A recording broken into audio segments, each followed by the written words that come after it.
이번 시간에는 지난 2시간에 걸쳐서 고소설의 실제 제시문을 읽고 분석하고 또 문제들을 푸는 그런 내용에 대해서 학습을 했는데요. 오늘은 그것들을 좀 통틀어서 고소설이 무엇이고 어떻게 전개되어 왔는지, 고소설이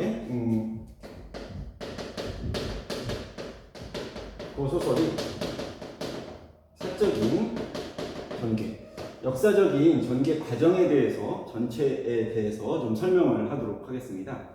고소설이라고 할 때 우리가 이 고자는 말 그대로 1890년대 이전에 쓰여진 소설들을 주로 이제 고소설이라고 하는데요. 이렇게 소설의 형태로 굳어지기 이전에도 이야기 문학은 있었습니다. 그래서 냉정하게 말하자면 모두 서사문학이라고 보는 것이 맞는데요. 서사문학은 우리가 1학기 때 설명했던 것처럼 어떤 인물들이 겪는 어떤 사건의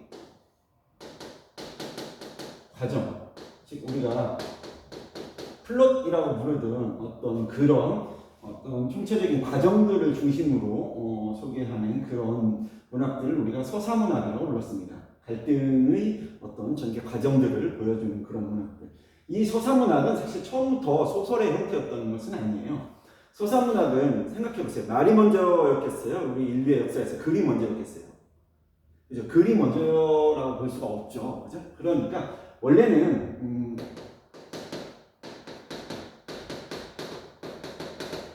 말의 문학이 먼저 만들어지게 됩니다. 말 그대로 이야기 문학인데요. 이 이야기 문학은 최초에 인류가 생겨나서 언어로 의사소통을 하게 되면서 그것들이 의사소통의 단계를 넘어서서 문학의 형태를 띠기 시작했다라고 하는 것은, 문학이라고 할 때는 우리가 창조적인 상상력을 덧붙이게 되면 문학이 됩니다. 일상의 의사소통에서는 우리가 어떤 정보를 전달하고 설득을 하고 이렇게 감정을 전달한다든지 이런 표현들을 하고, 물론 우리가 선의든 악의든 거짓말을 하고 하기는 하지만 의도적으로 어떤 이야기 전체를 이런 과정을 갖춘 이야기 전체를 꾸며서 말하는 경우는 흔치는 않죠. 우리가 이제 의도적으로 선의의 또는 악의의 거짓말을 할 때 제외하고는, 그렇게 상상력을 덧붙이기 시작하면 말이 문학이 되기 시작하는데요. 이 말의 문학에는 이 말의 문학이라는 가문에는 자식이 셋 있습니다. 첫 번째 자녀는 신화이고요. 두 번째 자식은 전설이고, 세 번째 자식은 인담입니다. 말의 가문에는 자녀가 셋이 있는데, 첫째는 신화, 둘째는 전설, 셋째는 민담입니다. 신화는 말 그대로 신성성의 이야기들을 주로 다루고 있고요. 물론 우리가 알고 있는 주몽의 신화라든지 박혁거의 신화라든지 이렇게 건국 신화들도 있지만 꼭 그런 것은 아니에요. 단군 신화 같은 것도 있지만 신성의 이야기를 주로 다루고 있고, 물론 건국이라든지 천지창조라든지 또는 민족의 탄생들을 다루고 있기도 합니다. 그런데 알다시피 이 첫째는 우리나라 전통적인 가치관을 생각해 보자면요, 장남들은 아주 오랫동안 이제 가부장제적인 남성 중심의 가부장제 사회에서 굉장히 이제 가문을 승계하는 어떤 권위를 가지고 있기 때문에 높은 어떤 지위를 누렸죠. 가문에서 마지로서의 지위를. 근데 사실 그게 우리 집안에서는 맞이지만 다른 집안에서는 그냥 저 가문의 어떤 사람일 뿐이지 아무 상관이 없잖아요. 이 마지는, 신화라고 하는 말의 가문의 마지는 집안 안에서는 위력을 가지지만 집 밖에서는 그리 위력을 가지지 못합니다. 다만 집안 안에서는 지금도 마찬가지잖아요. 전통적인 우리나라의 여기서 윤리적인 문제는 빼고 이야기하겠습니다. 전통적인 문화로 치면 지금도 제사를 지낸다든지 집안에 큰 대소사가 있을 때는 마지의 장자의 집에 모여서 이렇게 제사를 지내고 대소사를 의논하고 하잖아요. 그와 마찬가지입니다. 이 신화 마지는 어떤 그 신화를 믿는 집단에게 어떤 결속력을 높여주는 기능을 수행합니다. 다만 집 밖에서는 별 의미가 있지는 않아요. 우리에게는 단군 신화가 우리 민족의 역사고 정체성이지만 남들이 볼 때는 그저 그런 이야기죠. 그리스 로마 신화를 예로 들어보면요, 우리나라 사람들에게는 그게 그리스 로마 신화 한편의 이야기이고 뭐 어떤 지금 어떻게 이름이 남아져 있는 것들에 대한 영혼처럼 이해를 하지만 뭐 나이키라는 우리가 알고 있는 나이키라고 하는 어떤 브랜드의 옛 이야기 정도로 읽히지만 실제로 그게 그 신화를 믿는 집단에게는 우리는 신성의 후예라고 하는 어떤 결속력, 단결력을 높여주는 작용을 하잖아요. 신화가 가지고 있는 위력은 그것입니다. 두 번째, 전설은 둘째라 중간에 끼어 있어요. 이것도 조금, 저것도 조금. 그래서 어떻게 보면 참 애매하고 어떻게 지난 양쪽의 장점을 다 가지고 있습니다. 전설은 뭐 우리가 알고 있는 수많은 전설들에 보면 아마 한국사 시간에 배웠을 텐데요. 그 고려 말에 이제 고려를 유지하면서 개혁하자고 했던 농건파의 대표였던 정몽주가 이제 완전 개혁을 하는 그쪽 정두정과 이방원의 집단에게 살해를 당한 천주교에서 피가 흐르고 거기에서 뭐가 자라고 자라지 않았다 이런 전설들이 남겨져 있잖아요. 전설은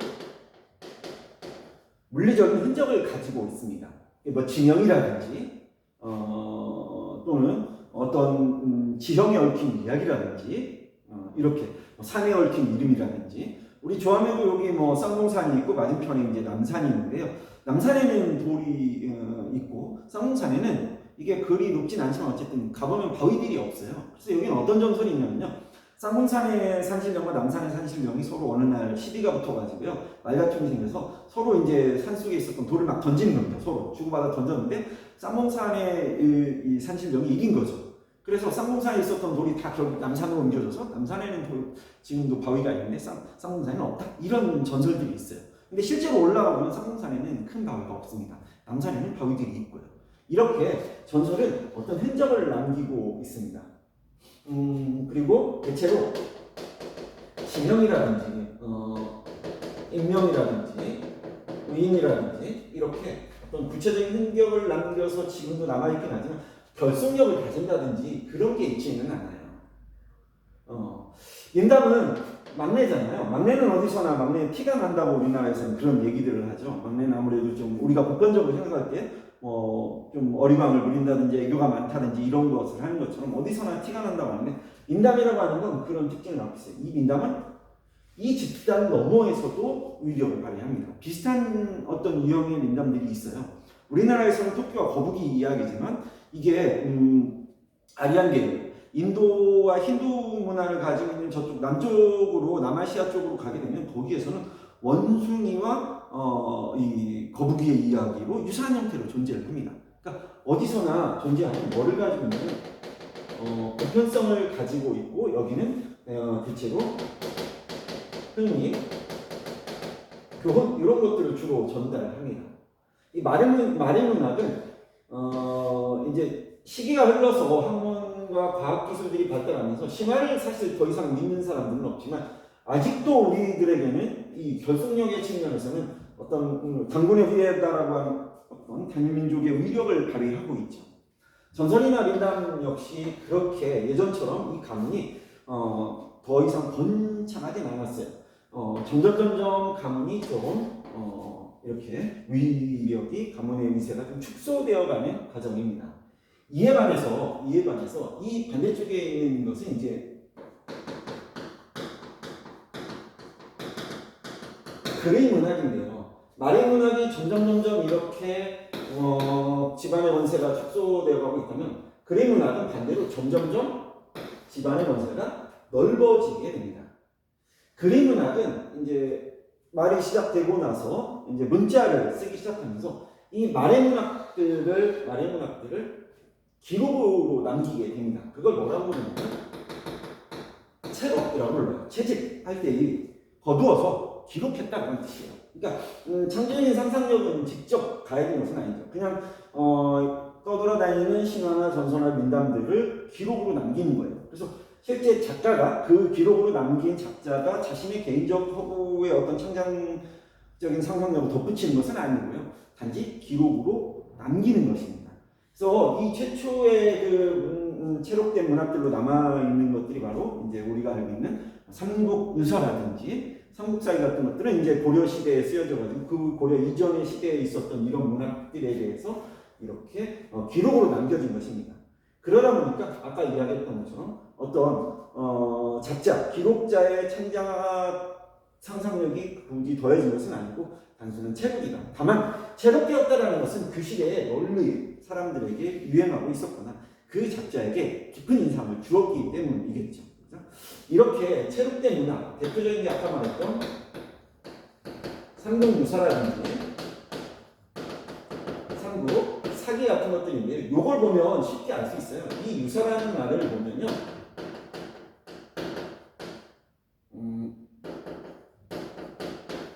삼국, 석삼자, 나라국자의 유사라고 하는데 이 유자는 우리가 유산할 때 그 유자입니다. 남길 유자예요. 사자는 일사입니다. 남겨진 이야기들을 보니까 삼국에 남겨진 이야기들을 기록했다라는 뜻이지 일련이라는 스님이 자기가 창조적 상상력을 덧대서 허구로 만들어낸 것은 아니에요.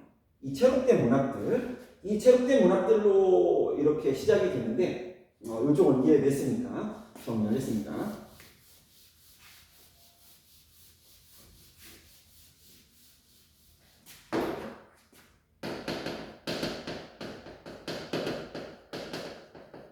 말의 문학이 점점 이렇게 위력이 축소되면서 그림 문학은 점점 이렇게 위세를 키워가게 되는데요. 말의 문학 중간쯤에 등장을 해서 최초는 체록 문학입니다. 떠돌아다니는 이야기들을 기록으로 남긴 것이고 작가가 직접 창조적 상상력을 덧붙여서 지어낸 이야기는 아니라는 뜻입니다. 그러다가 이제 외국과 특히 이제 중국 그 수나라 당나라를 거치던 이제 중국의 선진 문물과의 교류를 통해서 이제 그쪽의 그런 어떤 글의 문학들을 받아들이면서 우리나라에서도 이렇게 개인이 지어내서 창조적 상상력을 덧붙여서 만들어내기 시작하는 그런 이야기들이 등장을 하는데요. 그 대표가 바로 고려시대의 가전체라고 하는 문학입니다. 이 전자는 우리가 알고 있는 그 전할전자예요. 이 가짜는 거짓 가짜입니다. 전기의 형식을 띠고 전의 형식을 띠고 있지만 진짜는 아닌 그런 뜻이에요. 그러니까 저는 우리가 수업 시간에 소개했었잖아요. 개인의 어떤 인물의 일대기를 중심으로 이렇게 기록처럼 남겨지는 이야기들은 다 전이라고 보는데 그게 팩트냐 팩트가 아니냐 픽션이냐하고는 상관이 없다고 그랬어요. 사실이어도 전이고 사실이 아니어도 전입니다. 그래서 흥부전, 놀부전 우리가 할 때 흥부전이라고 하면 흥부가 실존 인물은 아니잖아요.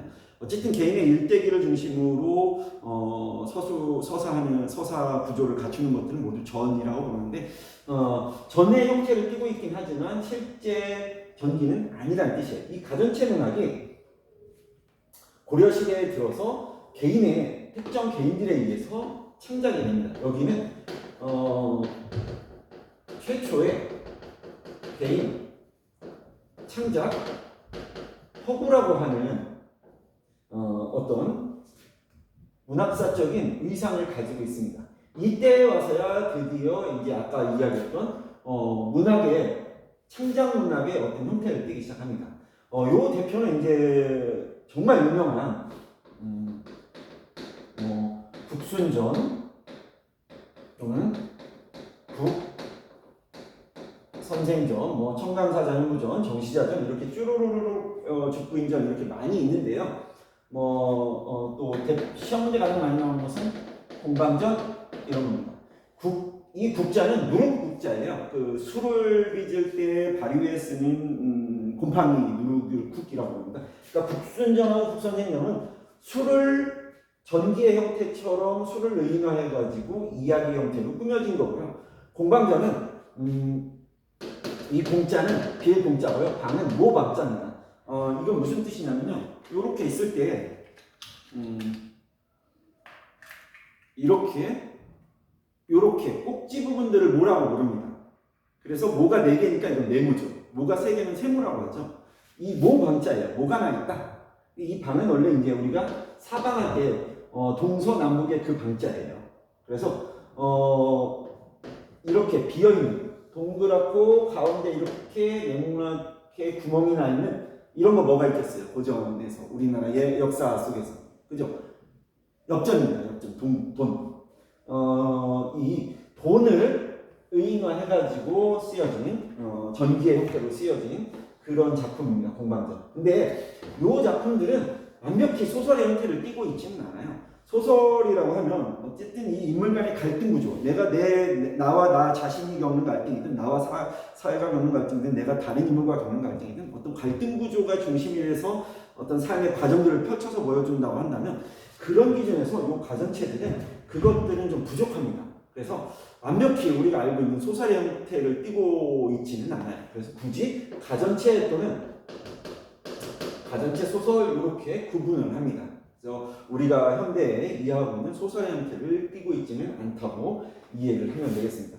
그러다가요, 이제 고려 말에서 조선 시대에 넘어오면서 중국 한문학과 영향을 주고받으면서 최초로 이제 한문 형태로 쓰여진 소설이 등장을 합니다. 한글이 이제 조선시대 초기에 만들어지잖아요. 그러면서 한글이 사회 전반의 보편적인 언어로 쓰여지기 시작한 것은 지금으로부터 불과 200여 년이 채 안 되잖아요. 그러니까 여전히 한문이 위력을 발휘하고 있었고, 그래서 최초의 소설은 한문 소설입니다. 우리가 들어본 적이 있을 텐데, 김시슬이 쓴 금오 신화라는 소설집이에요. 이 금오는 지명입니다. 대구 근처에 있는 지명이고, 신화는 진짜 신화, 우리가 알고 있는 단문신화, 박혁거세 신화 같은 신화가 아니라 그 어떤 인간 너머의 존재에 대한 어떤 것들을 다루고 있기 때문에 이제 여기서는 신화라고 부른 거예요. 그러니까 이제 판타지 이렇게 생각을 하면 됩니다. 그러니까 죽은 자의 세계, 또 저런 용왕이라든지 옥황상제라든지 그런 신성의 세계와 함께 다루고 있는 것이지 우리가 알고 있는 박혁거세, 동명왕 신화, 김수로 신화 이런 것들의 건국이나 민족의 탄생 신화는 아니고요. 그렇게 판타지적인 요소들을 갖추고 있다고 생각하면 됩니다. 근데 제목에 이제 오자 들어가 있는 사실은 그런 호는 아닌데요. 그래서 5편이 실려 있는 것은 맞아요. 이러다가 이제 네 번째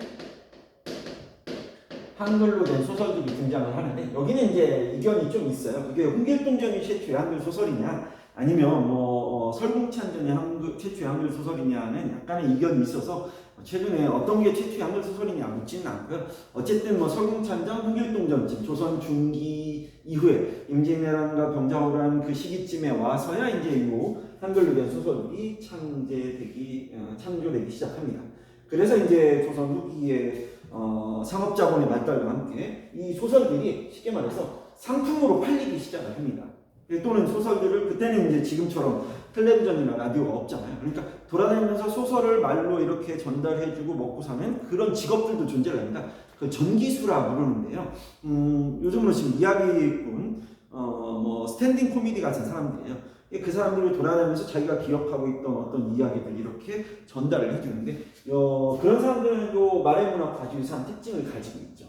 다시 잠깐 돌아가 보면 이 말의 문학은 글의 문학과 어떤 차이가 있느냐라고 했을 때요. 말의 문학은 생각해보세요. 내가 누군가한테 이런 A라는 말을 전해주면 이 A라는 말이 그 사람을 거쳐서 또 다른 사람한테 똑같이 전달되는 게 아니잖아요. 그죠?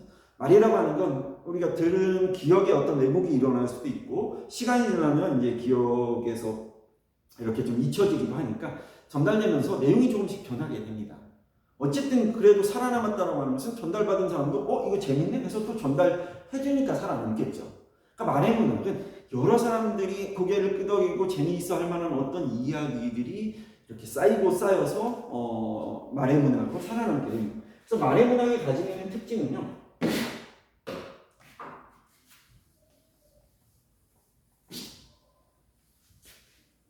굳이 다시 좀 구분을 해보자면요. 말의 문학은 이 말이 가지고 있는 특징 때문에 유동성, 끊임없이 내용이나 서사 구조들이 좀 바뀌기도 하고 그리고 말의 문학으로 살아남아 있다는 건 개인의 생각 하나로 살아남는 게 아니잖아요. 그 말을 전달받은 사람 또 전해준 사람까지 모두 다 이렇게 그 이야기들을 끄덕여야 이제 전달이 되겠죠. 그러니까 두 번째 특징은 접근성입니다. 여러 사람들이 생각이 쌓였다 그런 뜻이에요. 이것이 말의 문학이라면 반면에 그림 문학은 이제 기록으로 남겨지게 되잖아요. 전달이 용이하게 되죠. 그래서 조선기에 오면서 뭐가 발생하냐면 상업화가 발생을 합니다. 그러니까 재밌는 소설들은 인쇄해서 팔리기도 시작하고 또 소설을 가서 이야기로 해주는 재단꾼 같은 사람들, 전기수라고 했죠. 이런 사람들이 생기면서 소설들이 쉽게 말해서 요즘으로 치면 유행이라는 트렌드가 생겨납니다. 그래서 이 비슷한 유형의 어떤 소설들이 이렇게 집단처럼 형성되기 시작해요. 그래서 상업화가 발생을 하고 어떤 소설이 사회에서 유행, 일종의 트렌드를 하게 되면서 재미있는 유형의 소설들은 유형화가 굳어지게 됩니다. 요즘도 아침 드라마 하면 우리가 대체로 가문의 어떤 위기 상황들을 주로 다루잖아요. 뭐 그런 것처럼 이렇게 유형화, 어떤 패턴화된 소설들이 등장을 하기 시작하는데요. 그 대표들이 이제 지난 원격 수업 시간에 했던 이 애정 소설이라든지 또는 영웅 소설이라든지 또 가족사의 문제를 다루는 가정소설이라든지 소송의 문제를 다루는 송사소설이라든지 이런 유형화된 어떤 소설들이 쭉 등장을 하기 시작을 합니다. 뭐 그런 것들은 우리가 좀 기억을 해둬야 되고요. 이 그림문학이 이제 조선 중기에서 후기로 오면서 즉 임진왜란과 병자호란을 거치면서 이런 것들이 점점점 이렇게 퍼지고 유행을 하고 있었다라고 받아들이면 되고요. 지난번에 본 옥단춘전과 춘향전과 아주 유사하죠. 근데 그게 옥단춘전과 춘향전이 이게 모방이다, 표절했다 이런 뜻이 아니고 지금 말한 것처럼 그 시대에 널리 유형화돼서 인기가 있었던 하나의 트렌드라고 생각을 하시면 됩니다. 그렇게 받아들여야지 이것이 이게 비슷하니까 인기 있는 춘향전을 모방한 표적 아주 잘다 이렇게 받아들이면 곤란합니다. 이런 것들이 고소설의 사적인 전개의 문제이고요. 이렇게 전개되다가 이제 1890년대쯤에 와서 어떤 일이 발생을 하면요. 일본을 통해서 서양의 문물이 들어오고 청나라를 통해서 서양, 특히 이 천주교 같은 외국의 문물이 들어오면서 이 소설이라고 하는 것도 형태가 좀 바뀌게 됩니다. 이야기 구조도 바뀌고 주제의식도 좀 바뀌고요. 그래서 1900년대에 들어오면서는 좀 기존의 그 소설과는 좀 다른 형태의 어떤 소설이 등장하는데 가장 차이가 있다면 캐릭터입니다. 인물이 좀 달라지게 돼요. 고전 소설 속의 인물은 지난번에 말했던 대로 이 이전의 소설의 인물들은 대체로 전형성, 어떤 유형화된 특징을 가지고 있다라고 한다면 이 시기에 와서는 좀 개성을 띈 그런 인물들이 등장을 하기 시작을 해요. 그래서 이 시기의 소설을 뭐라고 부르냐면 신소설이라고 부르는데 그렇다고 완벽히 독립적인 정체성을 갖춘 그런 현대적인 우리와 같은 인물은 아니에요. 좀 애매합니다. 그래서 이 시기의 소설을 신소설이라고 부르고 뭐 대표적인 게 이인직의 혈의인모, 귀의성 이런 소설들이 있습니다. 그러다가 1920년대, 30년대 넘어오면서 그 시기에 이제 이광수의 무정을 필두로 해가지고 김유정의 범범이라든지 이상의 날개라든지 1930년대 이제 완벽히 현대화된 개성적인 인물들이 등장한 현대 소설들이 등장을 하게 됩니다. 그래서 요 시기까지는 대체로 이제 우리가 고소설과 현대 소설의 중간쯤이라고 보고요. 이제 1920년대에서 30년대 넘어와서는 30년대부터는 우리가 대체로 현대소설이라고 하는데 이게 딱 1930년 딱 떨어지지는 않아요. 이렇게 교집합들이 자꾸 있게 되는 거예요. 여기 고소설과 현대소설의 중간에 교집합인 신소설이 다시 신소설과 현대소설의 중간인 소설들이 이렇게 등장을 하고 이 시기에 보면 이렇게 고소설들을 이렇게 기록으로 종이에 활자화된 책으로 만들어가지고 이렇게 파는 뭐 육전 소설이라고 하는데 값이 육전이었다고 그래요. 그래서 딱 집은 소설 이렇게 되게 크기가 작아가지고 그렇게 넘어가는데 중간 단계들이 있고 현대 소설로 넘어오게 됩니다. 이게 이제 고소설의 역사적인 어떤 전개예요. 마린 문학에서 시작해서 마린 문학의 신화전설 민담들이 이제 시기가 지나면서 그림 문학에게 주도권을 좀 내주고 그림 문학이 이제 어떤 사회적인 변화 과정을 거쳐가지고 사회에서 일종의 트렌드처럼 한참 유행하다가 다시 외국과의 어떤 이런 교류를 거쳐가지고 신소설로 현대소설로 이렇게 계속 변모해오는 그런 과정을 거치게 됩니다. 그럴 때 이제 중요한 것은 고소설을 우리가 어떻게 읽을 것인가인데요.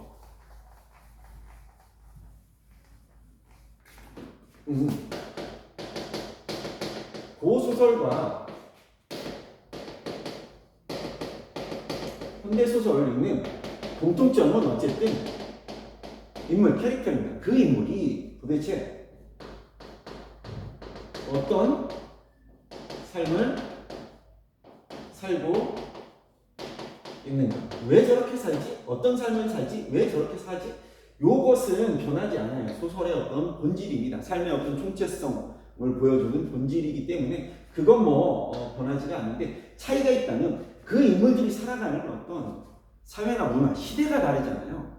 그래서 우리가 눈여겨볼 것은 그 인물들이 살아갔던 어떤 시대, 그 시대의 사회 문화적인 특징, 요 차이점들을 눈여겨봐야 합니다.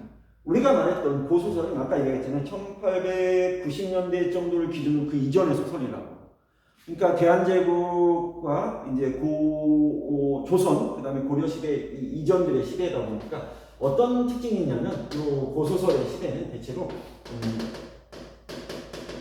신분제 계층사회이고 대체로 남성 중심의 가부장적인 사회, 뭐 이런 어떤 특징들, 그리고 사회의 경제적 구조가 현대처럼 이렇게 아주 세분화되어 있지 않고 농업 위주의 어떤 단순한 경제 구조들을 갖추고 있고 이런 것들이 이 시대적인 특징이에요. 그래서 읽을 때 달리 이해를 해야 됩니다. 춘향전 이야기만 하더라도요. 뭐 그 시대로 칠 때 춘향이 자기가 원했던 사랑을 그렇게 처음부터 이룰 수 없었던 것은 춘향이 처해 있는 이 신분 때문이잖아요. 춘향은 사실 천민이잖아요. 아주 이렇게 낮은 계층의 천민이었고 사랑하던 남자가 반대로 굉장히 높은 사회의 주류 지배계층의 양반에서도 꽤 상류계층이었잖아요. 그런 어떤 신분의 차이가 춘향의 사랑에 이제 목숨을 걸 만큼의 문제를 일으키죠. 반면에 현대사회에서는 그렇지 않잖아요. 그런 신분이라기보다는 현대사회에서 뭐 사실 우리가 영화나 드라마에서 많이 보듯이 남녀간의 사랑에서 많이 문제가 되는 것은 요즘은 오히려 이제 경제적인 어떤 격차죠. 빈부격차가 사실 우리 막장 드라마에서 많이 보이는 것처럼 문제가 더 많이 되죠. 서로 간의 어떤 것들이. 그렇게 읽을 때 우리가 어떤 것을 좀 구분해야 되냐면 그들이 살고 있는 시대, 사회 문화가 다르다라고 하는 것. 똑같은 어떤 행동을 했을지라도 이 환경에서는 그것이 A라는 평가를 받았다면 이 환경에서는 그게 B라는 평가를 받을 수 있잖아요. 처해 있는 상황에 따라서 똑같은 행동에 대한 가치평가가 달라지잖아요. 그러니까 여러분들이 읽을 때 고소설을 읽는다고 하면 그건 현대사회의 어떤 우리가 살아가고 있는 이런 사회문화의 관점에서 그 고소설을 이해한다고 하면 문제가 될 수 있어요. 그 시대의 어떤 특징들, 그 시대의 사회와 문화가 가지고 있었던 특징들을 바탕으로 이해를 해야 합니다. 그리고 또 아무래도 이 시대는 현대는 이제 우리가 과학이나 기술 또 다른 학문들이 동반해서 발달해 있다면 이 이전 시대는 그렇지 않잖아요. 그러니까 우리가 과학적으로 지금은 당연하다고 여기는 것들이 이 시대에는 그렇지 않았잖아요. 그러니까 어떤 요소들이 더 많이 등장을 하냐면 바로 이 판타지 같은 요소. 그게 바로 뭐였었냐면 우리가 전기성이라고 불렀었거든요. 이때 전자는 요 기자가 중요하다고 했어요. 요 기자 좀 일상적이지 않다, 비현실적이다 라는 기자예요. 전기성이라고 할 때. 그래서 이런 판타지적인 요소들이 많다고 하는 것. 또 기억해둬야 됩니다. 갑자기 귀신의 존재들을 만난다든지 저승에 갔다 온다든지 또 인간 세계와 또 옥황상제가 살아있는 저 하늘의 세계들 이원론적인 어떤 그런 세계관들을 보여준다든지 이런 것들이 현대와는 다른다. 왜냐하면 그 시대는 그 시대의 어떤 과학, 기술, 철학, 그 시대의 삶의 어떤 세계관으로 쓰여져 있기 때문에 그렇습니다. 그래서 그 소설을 읽을 때는 그런 것들을 좀 눈여겨봐야 하고요. 그리고 이게 되게 중요해요. 그 소설에 등장하는 인물들은 소설을 읽다 보면 사실 호칭이 계속 바뀝니다. 어떤 건 이름이 나왔다가 어떤 건 이 계층의 특징을 붙여서 부르다가 어떤 것은 지위 이게 승상이다 또 도원수다 대장군이다 이렇게 그 사람이 가지고 있는 지위 이제 조정에서의 관직을 명칭으로 붙이기도 하고요. 또 이제 그 사람의 학자적인 호칭을 붙여서 유할림이다 유학자다 이렇게 붙이기도 하고 이렇게 호칭이 계속 동일한 인물에 대한 호칭이 계속 바뀌는 경우들이 많아요. 그래서 고소설을 읽을 때는 그 호칭 문제도 좀 염두에 두어야 합니다. 남녀불문하고 동일한 인물에 대한 호칭이 중간중간에 이렇게 계속 바뀌기 때문에 그것들을 우리가 이렇게 잘 캐치하면서 읽어야 실수하지 않을 수가 있어요. 그리고 그 외의 것들은 이제 보기를 주고 물어보기 때문에 여러분들이 그렇게 이렇게 두려워할 필요는 없는데 다만 이 고소설들은 알다시피 한짝의 어휘가 되게 많이 이렇게 등장을 하잖아요. 그래서 잘 읽히지가 않아요. 쉬운 말로 가독성이 좀 떨어집니다. 읽다가 이게 무슨 내용이지? 하고 막히는 경우가 있는데 그럴 땐 그냥 그 막히는 어휘들을 좀 빼고 다시 캐릭터로 돌아가서 그가 왜 어떤 삶을 살고 있지? 왜 저렇게 말하고 행동하지? 정도로 다시 소설의 본질로 돌아가서 좀 이해되지 않는 어휘들은 그냥 넘어가서 앞뒤의 문맥의 맥락 속에서 그냥 추론해서 파악해도 웬만하면 무방합니다. 어휘를 몰라서 틀리도록 문제를 내는 경우는 거의 없습니다. 그래서 거기에 대한 두려움은 가지지 않으셔도 되고요. 현대소설 역시 마찬가지예요. 좀 필요한 어휘면 밑에다가 주석, 각주를 달아가지고 어휘를 뜻을 해석을 해줍니다. 그러니까 이제 어휘 문제는 여러분들이 그렇게 두려움을 가지지 않아도 돼요. 어쨌든 읽다 보면 익숙지 않고 우리가 이제 3월에 이야기했잖아요. 문화라고 하는 건 익숙지 않으면 잘 이해되지 않는다. 여기는 우리가 살아갔던 시대의 삶이 아니잖아요. 그러니까 익숙지 않다 보니까 잘 이해가 되지 않아요. 그래서 고소설들은 좀 빈도수가 높고 그리고 아까 말했던 어떤 유형의 대표적인 작품들을 좀 이렇게 자주 읽어서 그 유형들이 보여주는 어떤 삶의 방식들, 패턴화된 삶의 방식들을 좀 우리가 익숙해질 필요가 있어요. 그래야 이해가 좀 잘 됩니다. 이런 것들을 좀 생각해서 읽어야 하고요. 또 고소설은 굳이 구분해보자면 시간과 공간의 배열 구조가 현대 소설과는 좀 달라요. 우리들의 지금 물리적인 자연과학적인 어떤 시공간의 개념이 아니잖아요.